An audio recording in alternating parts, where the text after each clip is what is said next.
오늘 우리에게 내려주신 하나님 말씀 마태복음 4장 19절과 20절 두 절의 말씀 봉독해 드리겠습니다.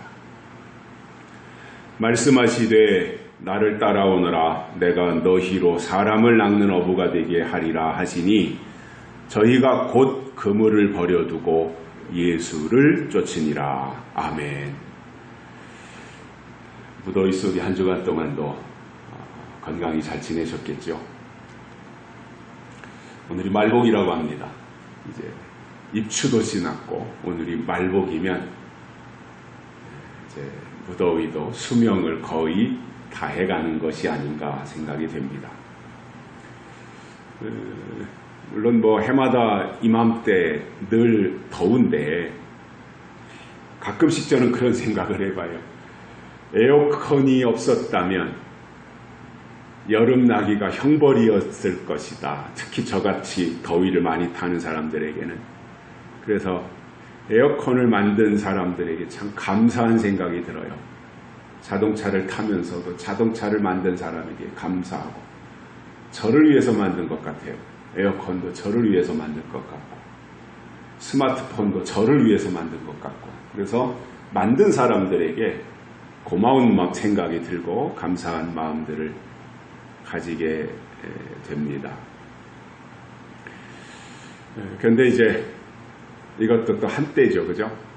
무더위가 꺾이면 에어컨 쳐다도 안 볼 거 아니에요. 영적인 세계도 똑같습니다. 시대가 바뀌면 전에 그렇게 소중히 여기던 거 다 쳐다도 안 보는 겁니다. 제가 요즘 가끔씩 유튜브를 통해서 이런저런 교회들의 상황들을 보게 되는데 최근에 제가 이렇게 좀 접하는 교회가 있는데 그 목사님이 설교가 굉장히 길어요. 제가 요즘에 한 55분 이렇게 설교를 하는데 그 목사님은 평균 55분이고 어떤 때 더 길면 1시간 25분도 하시더라고요. 이야, 저보다 더 센 사람이 나왔구나 이렇게 생각을 하는데 오래 한다고 해서 물론 좋은 건 아니지만 제가 이렇게 보면 이렇게 깨우쳐주고 싶은 마음 때문에 그런 거잖아요. 하나라도 더 알게 해주고 싶은 그런 안타까운 마음들이 있어요. 그래서 제가 그분이 이렇게 전달하는 내용들을 보면 물론 우리하고 입장이 좀 다르긴 합니다만은 그 내용이라든가 전달해주고자 하는 그 모습들을 보면서 좋은 목사님들은 설교가 길구나. 저는 제외합니다만은 그런 생각들을 가지게 돼요. 요즘 대개 이제 큰 교회들은 25분 이상을 설교를 안 합니다. 20분 정도. 그리고 오히려 이제 성가대 찬양이나 오케스트라나 이런 데에서 이렇게 감동을 받게 하는 이러한 것 시간들을 더 많이 할애하고 설교는 20분 길어야 25분 정도인데 사실 물론 하나의 팩트를 가지고 말한다면 그 정도 가지고 충분히 전달할 수 있다고 보는데 뭔가 이렇게 시대와 연결해서 영혼을 깨우는 데 있어서 그것은 좀 짧지 않은가. 그래도 뭔가 좀 충분히 두드려서 그 사람에게 동의를 받아내려면 적어도 한 40분 정도 이상은 접근해 가야 가능하지 않겠는가 그러한 생각을 가지게 됩니다. 2000년 전에 예수님이 이 땅에 오시면서 구약시대가 끝났습니다. 예수님이 오신 것은 구약시대에 종지부를 찍은 것이지요. 그리고 새로운 세상이 시작될 때 걸림돌이 있었는데 그게 누구였냐면 때가 지나가 버린 묵은 지식을 여전히 소유하고 있던 유대인과 바리새인들이었습니다. 시대가 바뀌었는데 그들은 과거의 지식을 여전히 사수하려고 했던 사람들입니다. 그래서 시대가 바뀌었는데 지식이 바뀌지 않아서 새로운 세상에서는 쓸 수가 없었던 겁니다. 그런데 반해서 이 베드로라고 하는 사람은 유대인이나 바리새인들과 비교해 볼 때 신분이 낮은 사람이에요. 어부였기 때문입니다. 그런데 베드로는 새로운 세상이 다가오는 것에 대해서 먼저 들었고 지식을 가지고 있었고 거기에 관심이 가 있었던 겁니다. 우리가 어떤 일을 할 때든지 적임자를 찾습니다. 이 일을 누구에게 맡겨야 되느냐? 적임자가 누구냐? 그래서 쬐깐한 창고를 하나 짓더라도 여러 전문 업자들을 불러서 견적을 받잖아요. 또 설계도, 도면 이런 것도 받아서 검토를 하잖아요. 왜냐하면 가장 최소의 금액을 가지고 최대의 효과를 누려야 하기 때문에 적임자, 누가 이 일을 하는 데 있어서 가장 적합한 사람이냐, 이것을 찾아서 맡기는 것이 세상에서도 상식입니다. 예수님이 이 땅에 오셔서 드디어 하나님의 아들로서 공생애를 출발하실 때 첫 적임자로서 베드로를 만났고 예수님이 그를 부르셨던 겁니다. 자, 베드로는 고기 잡는 어부인데 예수님이 부르시는 순간 뜸들이지 않았습니다. 즉각적인 반응을 보였다는 거예요. 이게 베드로의 위대함이에요. 사람들은 앞뒤 계산 다 하잖아요. 근데 베드로는 그게 없었다는 사실이죠. 즉각적으로 반응을 보이고 자기가 그동안 목숨처럼 생각하고 있던 자기의 직업, 생업이잖아요. 그것을 다 버리고 예수님을 따를 만큼 결단력이 있었고 그런 베드로였기 때문에 그는 나중에 한 번의 설교에 3,000명 또는 5,000명씩 회개하고 하나님께로 돌아오게 하는 사람 낚는 어부가 될 수 있었습니다. 자, 우리가 기독교를 말할 때 기독교는 하나님이 사람을 부르시는 종교다 이렇게 말합니다. 이 세상의 모든 종교는 사람이 신을 찾아가는 겁니다. 유교도 그렇고 불교도 그렇고 사람이 신을 찾아가요. 찾아가다가 못 만날 것 같으면은 자기가 어떤 대상에다가 의미를 부여하고 그것을 신격화시키는 작업을 해서라도 사람은 신을 찾아가고자 하는 그 마음들을 가지고 있습니다. 그러나 우리 기독교는 그렇지 않습니다. 하나님이 부르시는 종교예요. 사람들을 부르신다는 것입니다. 그런데 부르실 때는 말을 통해서 부르시잖아요. 말. 이리 와 라고 한다든가 내 말 좀 들어봐 라고 한다든가. 그래서 부르실 때는 말로 부르기 때문에 기독교를 또 다른 말로 말씀의 종교다 이렇게 하는 거예요. 부르신 자에게 하나님의 뜻을 말씀을 통해서 주입시켜 주시는 거잖아요. 예수님이 땅에 처음 오셨을 때 제자들을 부르시는데 가장 첫 번째로 부른 사람이 베드로였습니다. 이 베드로는 세례 요한의 제자였던 안드레의 형입니다. 베드로와 안드레가 형제간이에요. 근데 안드레가 세례 요한의 제자였어요. 그리고 베드로는 안드레의 형이었어요. 그래서 예수님이 이 땅에 오시기 전에 안드레는 세례 요한을 따라다니면서 내 뒤에 오실 분이 있다. 내 뒤에 오실 분은 이런 분이다. 내 뒤에 오실 분이 오시면 이러한 일을 하신다. 라고 하는 것에 대해서 세례 요한을 통해서 안드레가 먼저 들었습니다. 선 지식을 가지고 있었습니다. 그러다가 실제로 예수님이 이 땅에 오셨을 때 세례 요한을 통해서 먼저 들은 말씀이 떠오르는 거예요. 그때 세례요한 선생님이 이렇게 말했는데, 그때는 말로만 들었는데 진짜로 그 말한 그 사람이 나타났네? 그러면 세례요한이 말한 것이 이루어졌고 그것이 사실이었구나, 이렇게 생각이 들었을 것이고, 그러한 안드레였기 때문에 세례요한을 통해서 들은 그 말을 기초로 해서 예수님이 오시니까 알아볼 수 있었던 겁니다. 여러분, 선지식이 없이는요, 절대로 어떤 것도 우리가 이해하거나 받아들일 수 없어요. 여러분, 세상이 바뀔 때 일반적으로 우리가 이 세상, 자연 이치로 돌아가는 이 세상이 바뀔 때도 뭔가 그 공상 소설이라든가 공상 만화라든가 어떤 TV를 통해서 다가오는 세상, 이런 세상이 앞으로는 올 수 있다. 예를 든다면 인공지능이라든가 AI, 로봇이라든가 이런 세상이 우리 앞에 지금 다가왔는데, 그러한 것이 도래하기 전에 이미 어떤 과학자들을 통해서 또는 소설을 통해서 우리 앞에 앞으로 이런 세상이 올 것이라고 하는 것을 다 밝혀주는 거예요.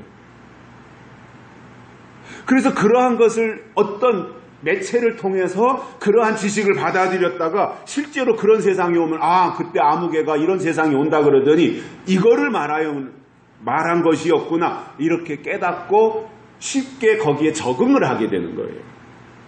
그런데 그거에 대해서 선지식이 전혀 없는 문외한이었던 사람은 그러한 세상이 온 다음에서야 검토하고 또 그것에 대해서 이렇게 사람들에게 물어보고 찾아보고 그리고 그것을 받아들이려고 하면, 먼저 지식을 가지고 있던 사람들은 이미 받아들이고 저만큼 앞서가 있는데 나중에 그때서 이것저것 따져보고 받아들이면 뒤처질 수밖에 없는 거예요. 이 세상의 이치도 똑같더라는 거죠.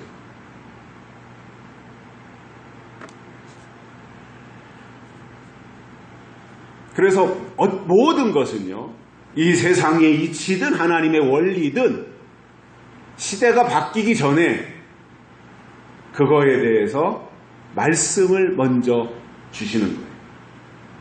그거에 대한 소식이 먼저 나타나는 거예요. 그래서 세상에서도 앞서가는 선구자들이 있는 거거든요. 개척자들이 있는 거예요. 미개척 분야에 대해서, 새로운 분야에 대해서 개척하는 거예요. 계속해서 연구하고 개발해내는 거예요. 앞으로 그 AI 시대가 보편화되어지면 자율주행 자동차가 된다 그러죠. 지금은 우리가 사람 일일이 다 운전을 하잖아요. 앞으로는 사람이 운전을 안 하는 세상이 온다는 거예요. 이미 그런 얘기가 이제 한 3, 4년 전부터 쏠쏠 나오더니 일본 같은 데서는 그것이 지금 시험을 하고 있는 단계까지 갔다 그래요. 우리나라도 곧 그렇게 될 것 같고요. 언제 그것이 상용화될지는 모르겠지만,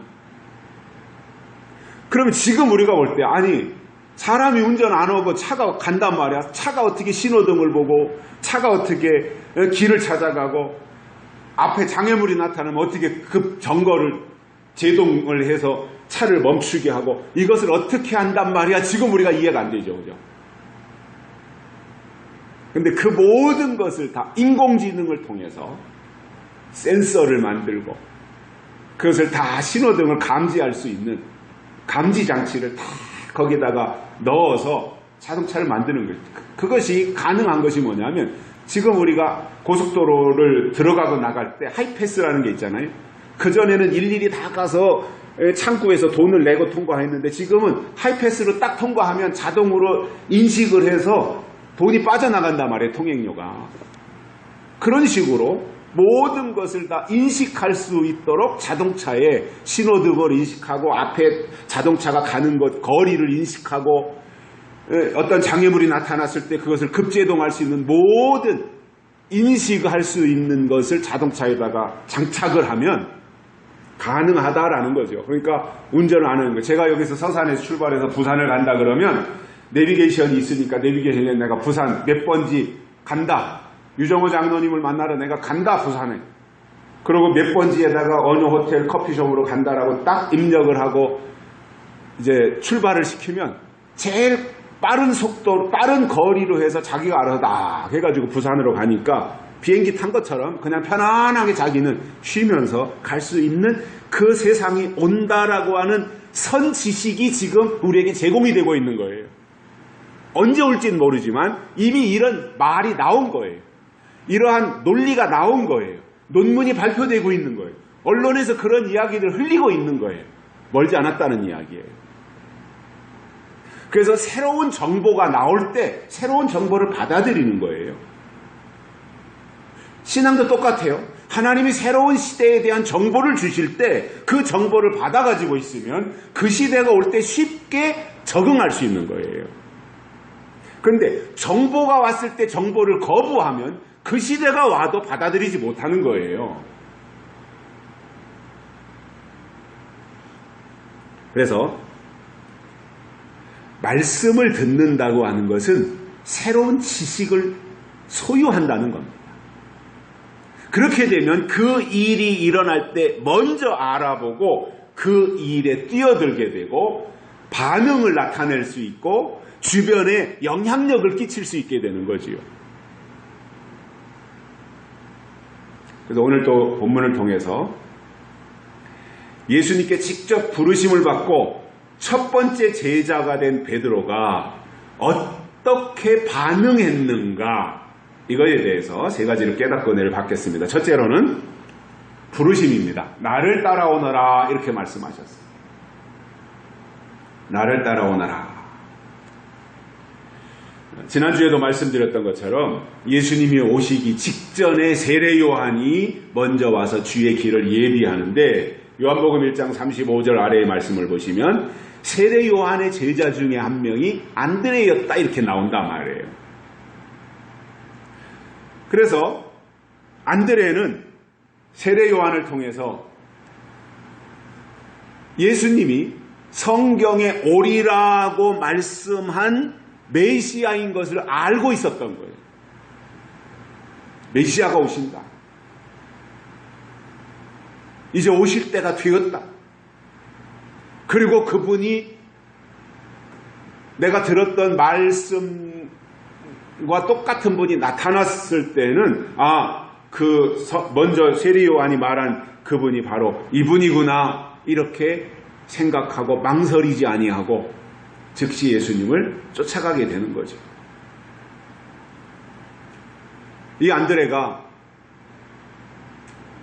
세례 요한을 통해서 들은 그 메시아가 나타난 것을 알자마자 즉시 자기 형에게 쫓아갔어요. 베드로에게.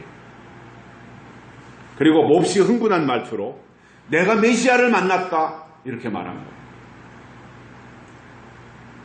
이 얼마나 큰 말입니까? 메시아를 만났다. 그때 당시에는 2000년 전이죠. 그 히브리 민족들, 유대 나라 민족들 속에 가장 그들을 사로잡고 있었던 그 사상이 뭐였냐면 메시아가 오신다는 사상이었어요. 메시아가 오실 것은 다 알았어요. 그런데 예수님이 메시아로 오시는 것을 몰랐던 거예요. 메시아가 오신다는 것은 알았는데 예수님이 하나님의 아들로 메시아로 목수 요셉과 마리아를 통해서 성령으로 잉태돼서 오신다, 이것을 몰랐던 거예요. 그러다 보니까 부인했던 거죠.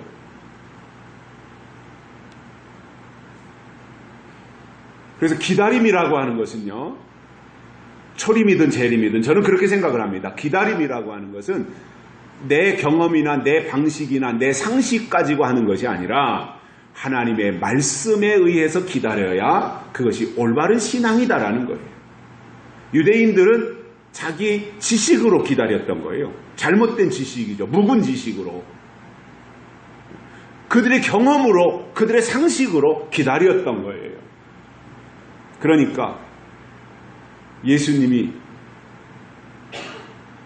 메시아로 오시는 것에 대해서는 자기 땅에 오셨지만 영접하지 않았던 거죠. 그래서 내가 메시아를 만났다 그렇게 말을 하고 자기 형 베드로를 데리고 예수님에게로 달려갔던 겁니다. 자, 그러면 베드로 입장에서 보면 지금 전개되고 있는 이 상황이 황당한 일일 수밖에 없겠지요.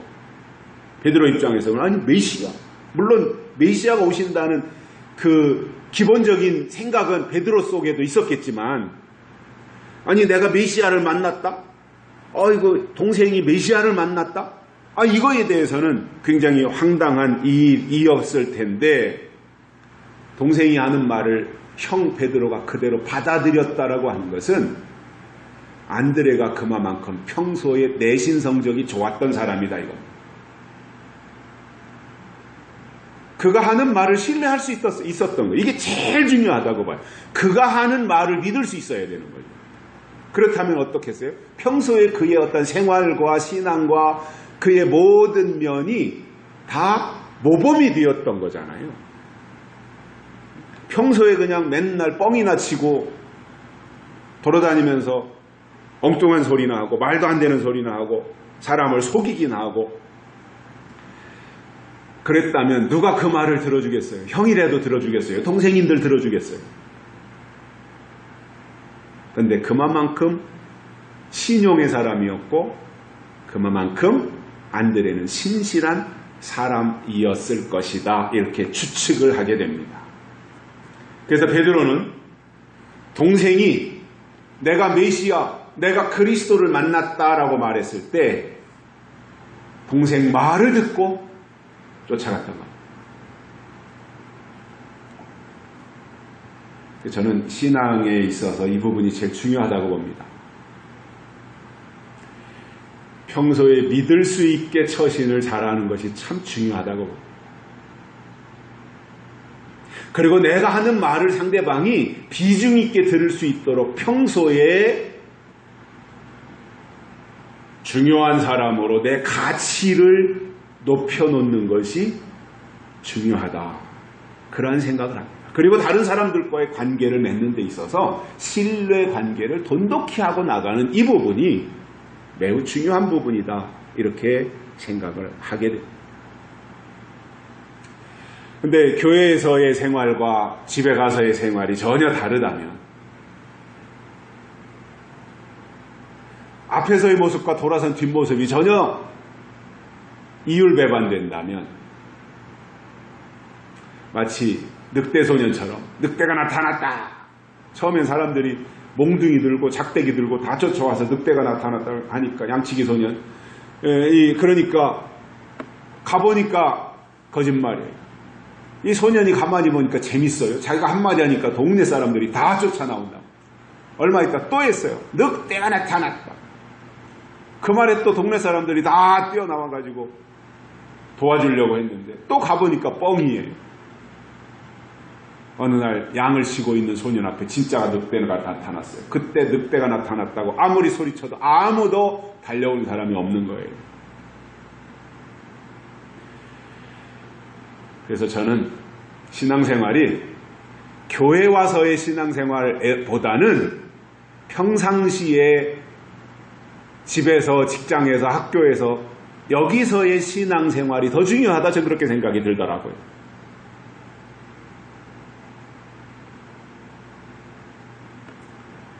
그래서 평소에 내신 성적을 잘 쌓고 사람들과의 관계 속에서 도움을 주면서 소중한 사람으로, 가치 있는 사람으로 평가를 받으면 그가 하는 말에 사람들이 비중을 두게 돼 있고 그의 말을 어느 순간 경청하게 되어 있다라고 하는 것을 보면서 내가 하는 말을 사람들이 믿어주고 그리고 거기에다가 비중을 둘 수 있고 반응을 보일 수 있도록 하는 이 부분은 꼭 필요하겠다. 그런 생각을 가지게 됩니다.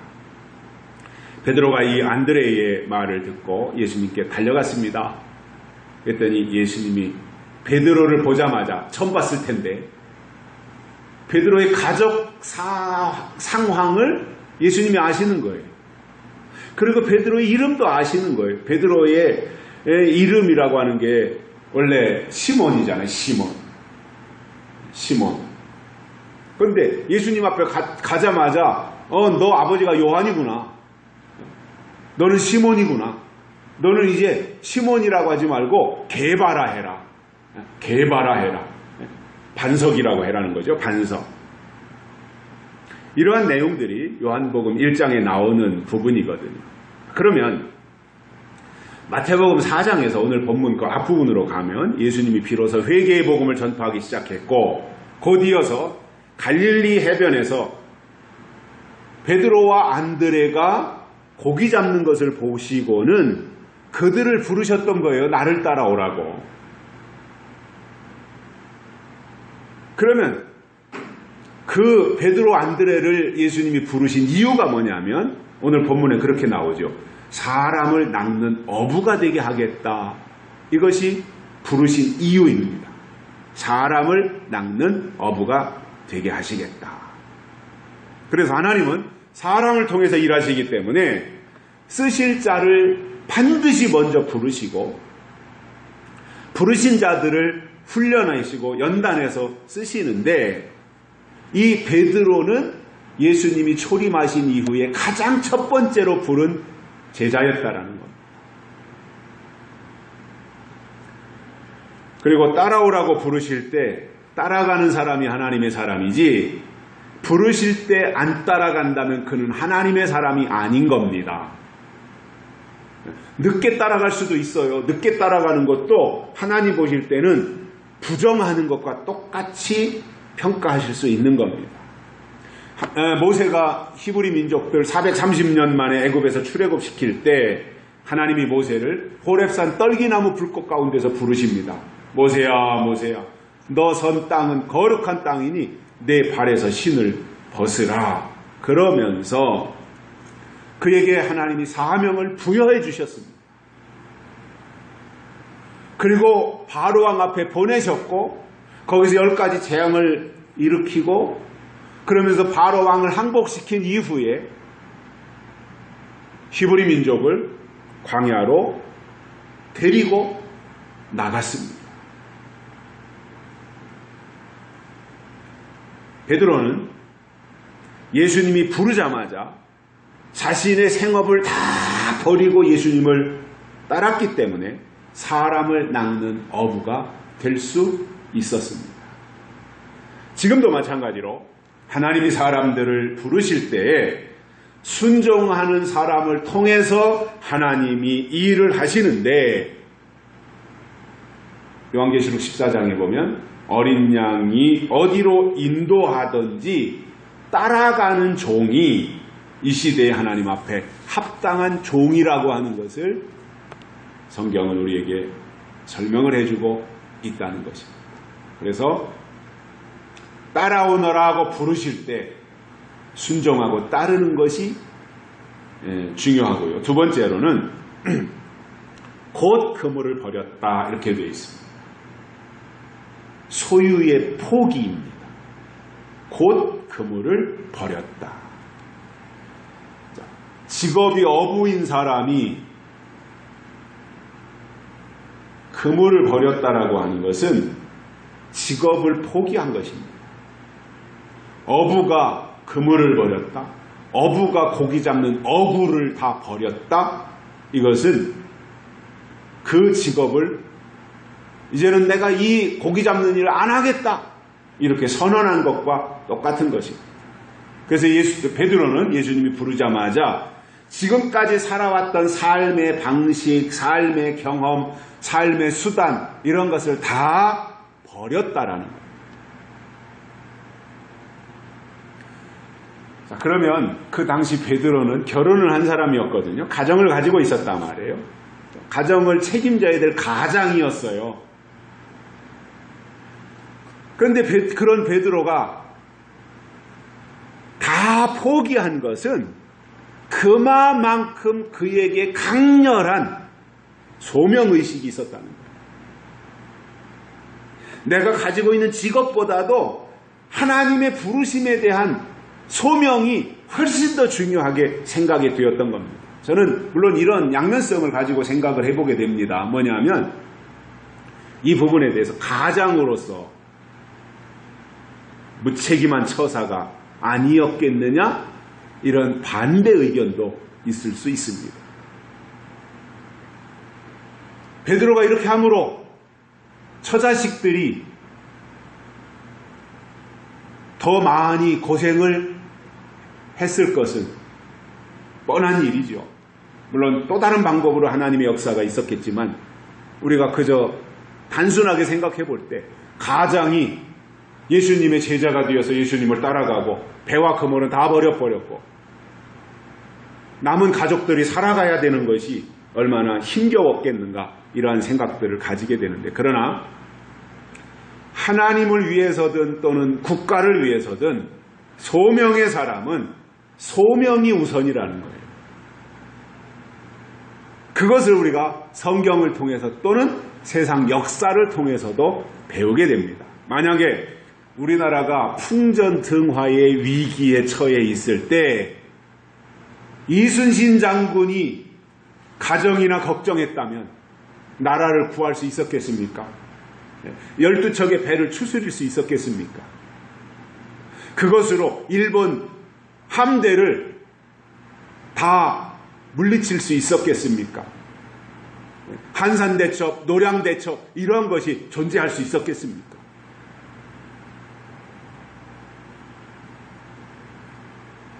그래서 나라를 지키는 위인이 되지는 못했겠다.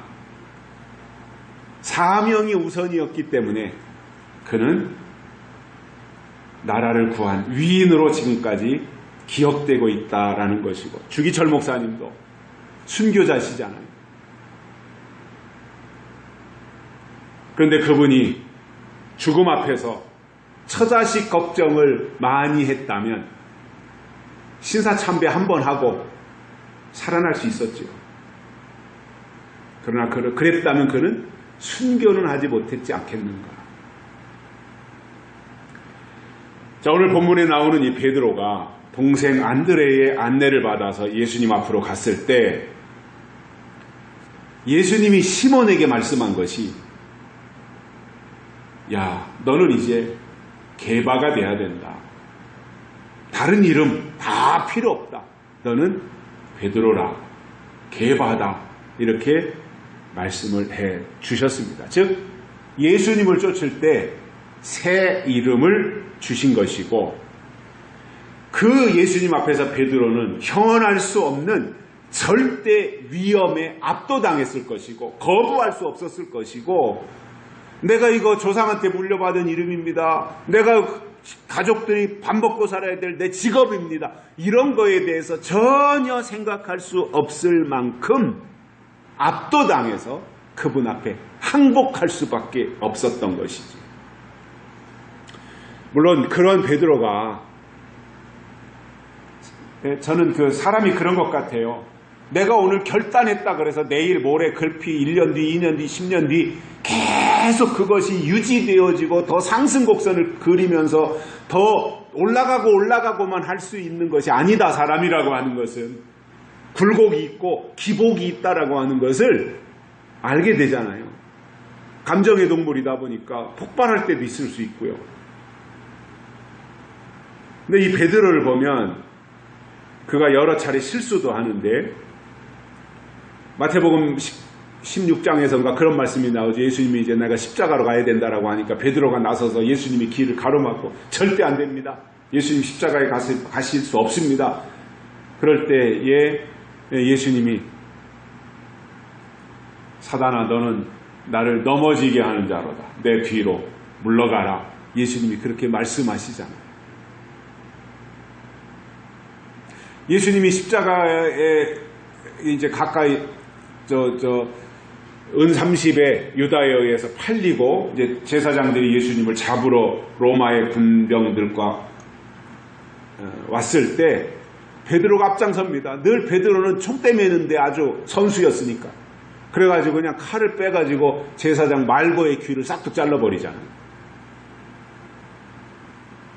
예수님이 십자가로 가는 게 하나님의 뜻인데 베드로는 그것을 지금 가로막고 있는다는 거예요. 하나님 앞에서 얼마나 무모한 일이냐는 거지요. 그런데 베드로는 아직도 그의 혈기가 앞서고 그가 부르심에 순종을 했지만 자기 성격이 아직도 그러한 일 앞에 나서서 가로막으려고 하는 그 모습을 보여주고 있었던 것입니다. 또 그는 예수님이 십자가 앞에서 다 굴기 전에 3번이나 나는 예수님을 모른다고 부인하잖아요. 그 결과 나중에 베드로가 죽을 때는 순교하는데 십자가에 거꾸로 매달려서 순교하게 되는 거지요. 이런 실수를 저지르지만 처음 출발할 때 베드로의 모습은 매우 순수했고 앞뒤 계산하지 않았으며 가족들을 평생 먹여 살려야 될 모든 배와 그물까지도 다 내던지고 따를 만큼 단순하면서도 순종적인 사람이었다는 거예요. 이런 말이 있습니다. 책을 보다 보니까 그런 얘기가 있더라고요. 하나님은 준비된 사람을 쓰시는 것이 아니라 순종하는 사람을 쓰신다라는 거예요. 순종하는 데 있어서 앞뒤 계산하면 그 사람은 절대 순종 못합니다. 순종하기 위해서는 명령이 가장 우선이어야 돼요. 그 주신 말씀이 가장 내 머리에 깊이 박혀서 그 말씀을 따라가려고 할 때 그것이 순종이 되는 거지, 그 말씀이 왔을 때 그것 가지고 고민하고 여기 가서 물어보고 저 사람 붙잡고 물어보고 이거 해야 되는가 말아야 되는가 그러다 보면 그 사람은 절대 순종을 못합니다.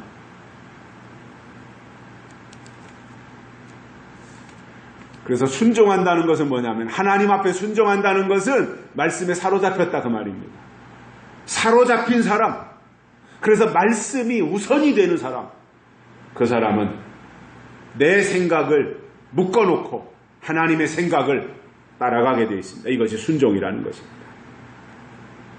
그래서 지금도 하나님은 교회와 믿는 사람들에게 순종을 요구하시는데 그 순종을 요구하실 때 주시는 말씀이 있잖아요. 명령 또는 요구, 이런 것들이 있는데 그게 뭐냐면 때를 따라주시는 말씀이에요. 이 시대에 때를 따라주시는 말씀을 듣고 그 말씀 앞에 순종할 때 그 속에 때의 말씀을 통해서 새로운 지식이 축적되어지니까 새로운 시대의 일꾼으로 쓰임받을 수 있는 겁니다. 사람이 중요한 것이 아닙니다. 그 속에 내장되어진 새로운 지식, 하나님을 아는 지식, 신지식이 있느냐 없느냐, 이게 중요하다는 겁니다.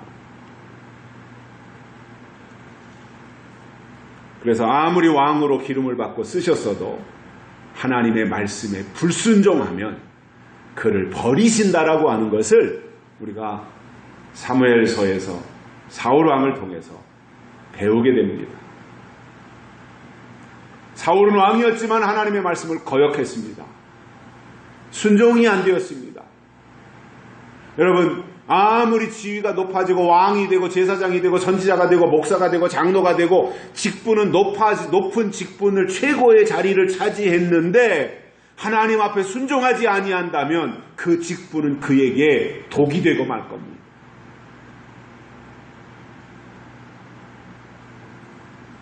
그때 사무엘이 사울왕에게 한 말이 있습니다.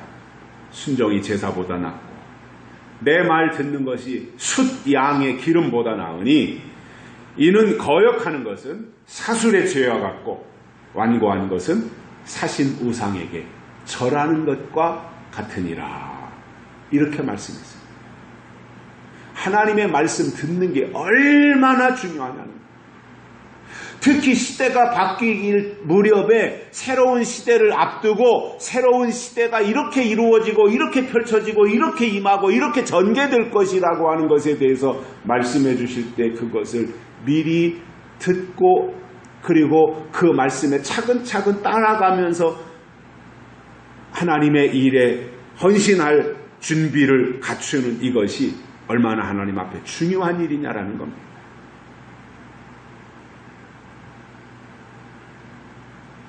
그래서 지금도 하나님이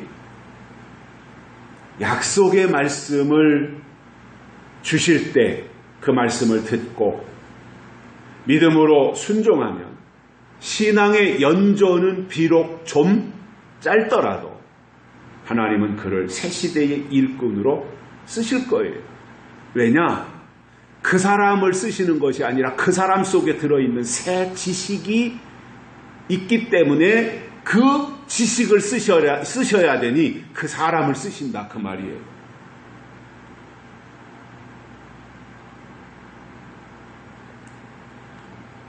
그래서 시대가 바뀔 때는요, 오는 시대에 대해서, 될 일에 대해서 먼저 알고 가는 게 그래서 중요한 겁니다. 바리새인들은 새 지식이 없었어요. 묵은 지식으로 가득 차 있었어요. 그러니까 그들은 예수님 오시고 나서 버림받은 겁니다. 새로운 지식을 가진 베드로, 안드레, 야고보, 요한, 빌립, 바돌로메, 도마, 마태 이러한 12제자들이 하나님의 일에 쓰임받는 사람들이 되었는데 그들 출신 성분을 보면 내놓고 자랑할 수 있는 사람은 세리, 마태밖에 없었을 것 같아요. 누가도 있네요. 의사였으니까. 그 이외의 사람들은 다 그냥 그런 사람들이었어요. 그런데 그들 속에 하나님을 아는 새 지식이 있으니 그들을 하나님이 쓰셨던 거죠. 그래서 하나님 앞에는 순종하는 것이 우선이고요. 순종할 때 하나님이 그에게 지혜를 주셔서 하나님의 도구로 쓰신다는 겁니다. 세 번째로는 예수를 쫓았습니다. 즉각적 순종입니다. 자, 우리의 목표는 예수님입니다. 우리가 쫓고 따를 분도 예수님입니다. 우리의 목적도 예수님입니다. 여러분, 성경은 예수님을 우리에게 소개하고 증거하는 책이에요. 구약은 오실 예수, 신약은 오신 예수. 구약에서 예언한 그분이 이분이다.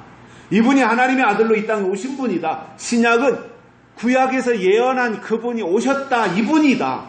오신 예수에 대해서 증거하는 거예요.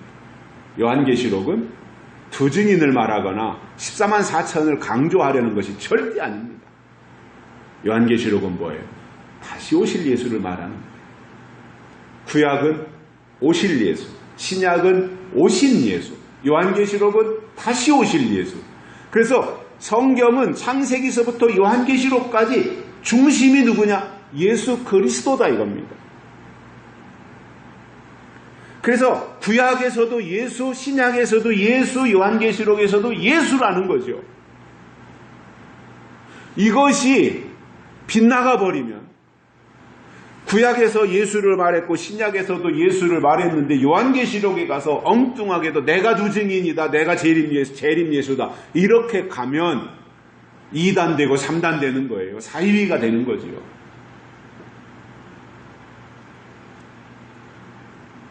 그러나 표현에 있어서는 조금 부적절한 표현이 있을 수 있고 방향에 있어서는 조금 이렇게 좀 핀트가 안 맞아서 그렇게 보일 수 있고 표현하는 단어 자체가 적절하지 못할 수는 있지만 요한계시록에서 가르치고자 하는 중심 내용이 다시 오실 예수다. 그래서 다시 오시는 예수님에 대해서 소개하고 그 예수님을 맞이하기 위해서 어떻게 준비해야 되는가에 대해서 말한다면 저는 그것은 아무 문제가 되지 않는 올바른 신앙의 길이라고 확신하는 사람입니다.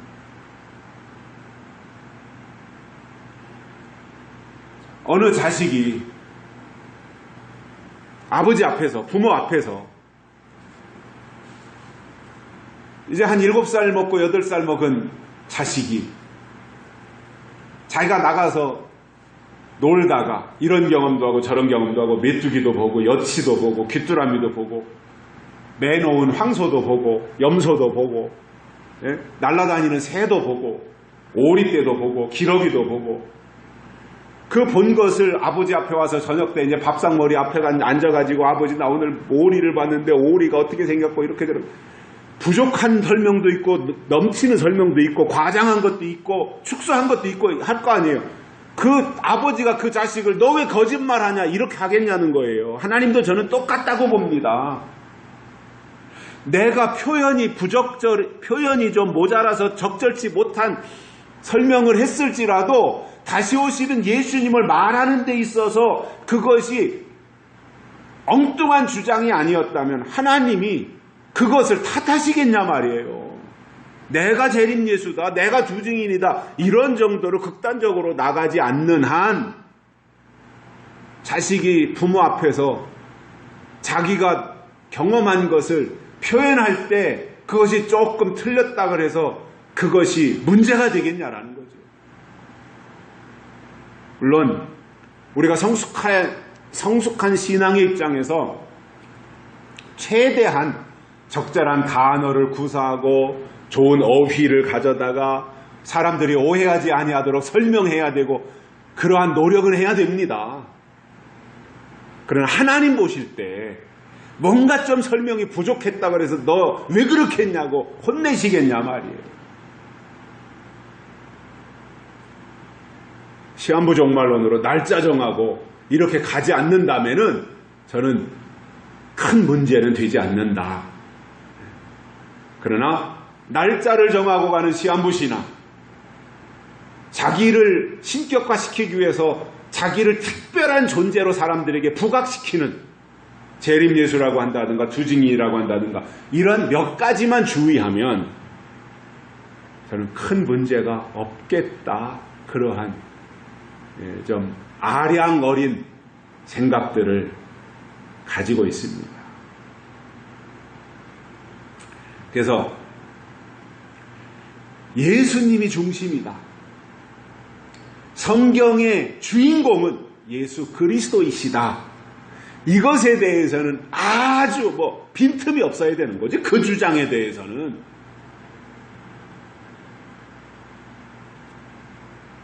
그래서 이렇게 목표와 목적이 설정되면 그때부터 그 사람은 사람의 미혹에 넘어가지 않아요. 날짜를 말하는 사람들의 미혹이 대단합니다. 그런데 기본이 바로 서 있으면 아무리 시한부 종말론자들이 날짜를 말하고 이 날짜 저 날짜 대입시켜서 하더라도 거기에 미혹되지 않습니다. 왜냐? 하나님의 것이 더 크기 때문에 내 속에는 하나님의 아들 되시는 예수 그리스도가 더 큰 자리를 차지하고 있기 때문에 그것이 내 안에 면역세포로 있기 때문에 미혹하는 세포가 들어오면 다 면역세포가 그것을 파괴시켜서 물리쳐버리는 거예요. 여러분, 우리는 재림신앙이 우리의 최고의 면역세포가 되어야 됩니다. 신앙의 면역력은 우리의 재림신앙이 되어야 됩니다. 그러면 어떠한 미혹의 세포도 다 물리쳐버릴 수가 있습니다. 자, 아브라함이라고 하는 사람 우리가 잘 알고 있습니다. 그의 나이 75살 때에 본토 친척 족속 아비집을 떠나라고 하시면서 내가 내게 지시할 곳으로 가라 이렇게 말씀하셨어요. 얼마나 애매한 말입니까 그게. 만약에 아브라함을 향해서 하나님이 야, 너 이제 더 이상 평택에 살지 말고 너는 이제 이사를 해서 저 천안에 가서 살아라. 이렇게 말씀하셨다면 갈등할 이유가 없어요. 갈등이 적죠. 내가 평생 평택에 살았는데 내가 천안으로 가면 아는 사람도 별로 없고 그런데 이렇게 그렇지만 그래도 갈등의 폭은 적어요. 근데 아브라함이 어떠냐? 갈대아 우리에 살고 있는 아브라함을 향해서 너 본토 친척 족속 아비집 떠나. 근데 어디로 가라는지는 몰라요. 내가 네게 지시하는 곳으로 가라 이렇게만 말씀하셨단 말이에요. 어딘지도 몰라요. 근데 그 말씀에 순종할 수 있어요? 순종이 쉽겠어요? 떠나기가 쉬웠겠냐 말이에요. 그런데도 아브라함의 위대함이 뭐예요? 말씀을 쫓아갔다 이겁니다. 그 결과 그가 믿음의 조상이 될 수 있었던 거지요. 여러분, 말씀이 하나님이고요. 말씀이 최고이고요. 말씀이 우선이라는 겁니다. 특히 우리는 약속의 말씀을 가장 소중하게 신앙의 축으로 삼고 있잖아요. 우리에게는 약속의 말씀이 가장 중요하고 약속의 말씀을 따라가야 되는데 아브라함은 그렇게 갔는데 나중에 그 조카 롯은 말씀을 쫓아가는 아브라함을 따라갔던 사람이에요. 왜냐? 아브라함의 형의 아들이 롯이었으니까 그 롯을 아브라함을 조카 롯이 이제 삼촌을 쫓아서 작은아버지를 쫓아서 따라갔습니다. 그러니까 아브라함이 받는 복을 조카 롯도 같이 받은 거예요. 같이 있었으니까. 그런데 어느 날 보니까 아브라함의 종들과 롯의 종들이 서로 다투는 거예요. 왜냐? 그때는 다 목축업을 할 때니까 양떼들을 돌보고 있는데 서로가 좋은 풀밭으로 데리고 가서 좋은 꼴을 먹이려고 하다 보니 종들끼리 충돌이 일어나는 거예요. 다투고 있는 겁니다. 아브라함이 어느 날 그 모습을 보니까 안 되겠다. 이렇게 가서는 사이가 이상하게지겠다. 그렇게 아브라함이 생각을 하고는 조카 롯을 불렀습니다. 야, 롯아 이리 와라.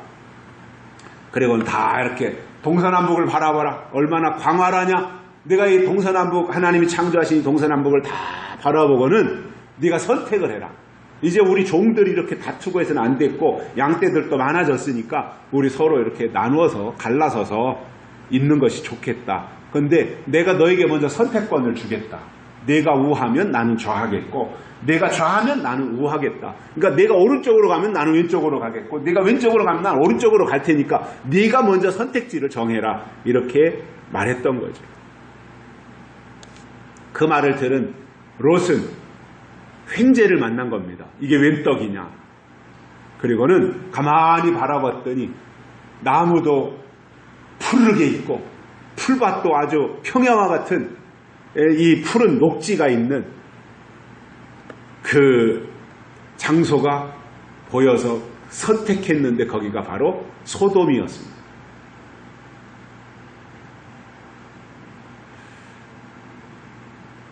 눈에 보이는 게 다가 아니라는 말입니다. 신앙은 보이지 않는 세계를 볼 수 있는 영의 눈이 있어야 되는 겁니다. 롯은 눈에 보이는 것만 본 사람입니다. 그래서 소돔성으로 가서 있다가 나중에 유황불로 심판을 당하게 되잖아요. 그때 간신히 그것도 롯도 거기서 다 심판당할 판인데 아브라함의 기도 때문에 하나님이 롯을 구해주기로 작정을 하시고 롯을 거기서 구출해내는데 간신히 피했어요.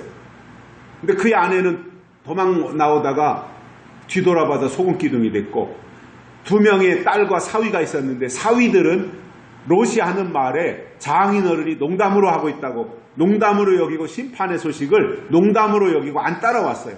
근데 다행히 두 딸은 쫓아왔어요.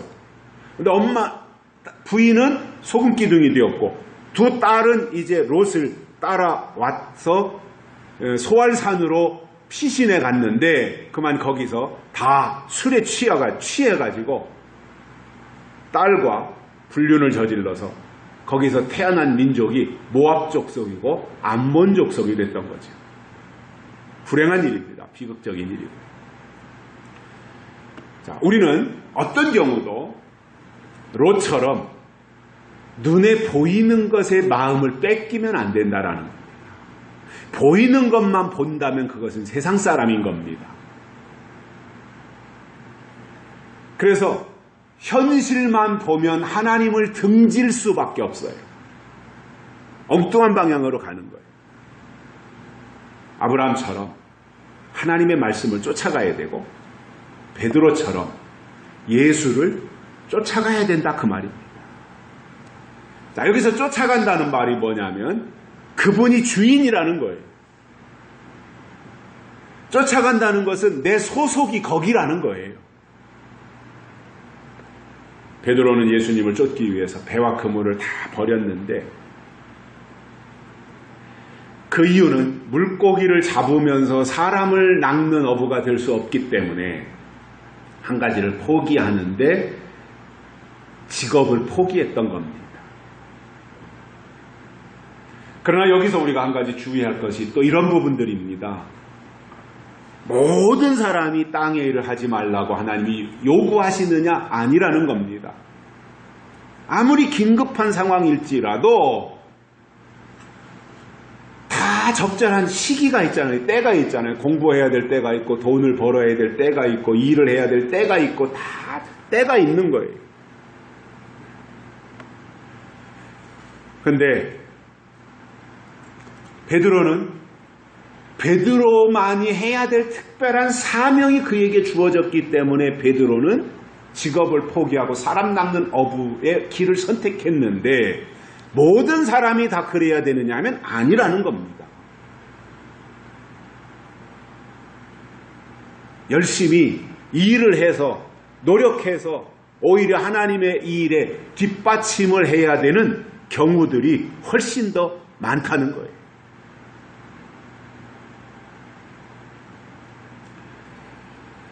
그리고 우리가 새 시대의 도래를 앞두고 기다리는 입장에서 묵은 시대의 입장에서는 빨리 탈출할 필요가 있어요. 묵은 시대의 사고, 묵은 시대의 어떠한 습관 이런 것에 대해서 빨리 탈출하고 출애굽을 해야 그때부터 새 시대를 그만큼 더 사모하고 기다리는 절박함으로 채워져서 그런 심령에 하나님이 새로운 비전을 주심으로 순종하고 쫓을 수 있게 된다는 말입니다. 결론으로 구약시대가 끝나고 예수님이 오셔서 새 시대를 여시는데 새 시대가 되어서는 철이 지나거나 묵은 사람을 쓰시지 않는다라는 겁니다. 예수님이 오셔서 절대로 구약에 속했거나 율법에 속했거나 바리새에 속했거나 유대에 속한 사람을 쓰시지 않았어요. 새 시대에는 새 사람을 쓰시는데 그렇기 때문에 과거에 사로잡혀 있는 묵은 질서에 속해 있는 사람을 절대 쓰시지 않았어요. 하나님이 주신 새 지식을 소유한 새 사람을 불러 쓰신다는 거예요. 그래서 우리가 이 주보 앞에 보면 그 말이 있어요. 새 시대, 새 교회, 새 사람 이게 있어요.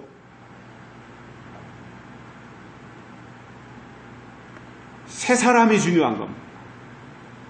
새로운 피조물이 중요한 겁니다. 그게 어떻게 가능합니까?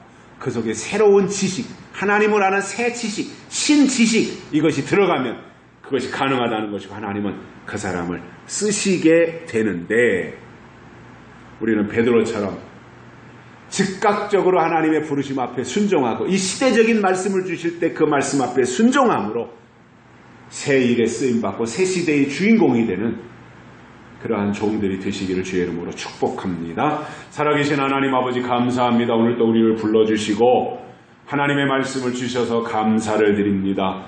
우리가 베드로처럼 하나님의 일에 부르심을 받고 그리고 모든 소유를 다 포기하면서까지 하나님의 부르심에 순종하고 쫓아가면서 하나님의 일을 이루는데 쓰임받는 종들이 되게 해 주옵소서. 다시 오실 예수님의 이름으로 간절히 기도드리옵나이다. 아멘.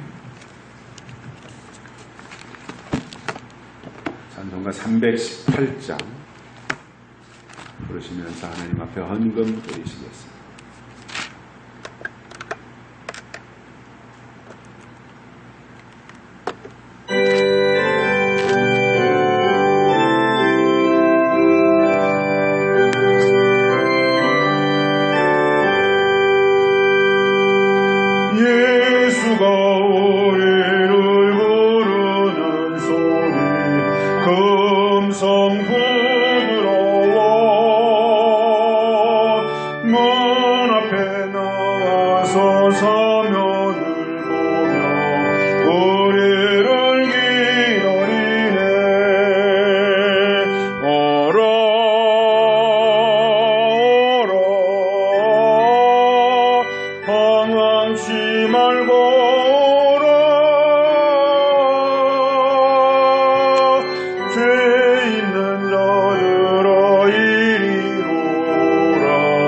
주 예수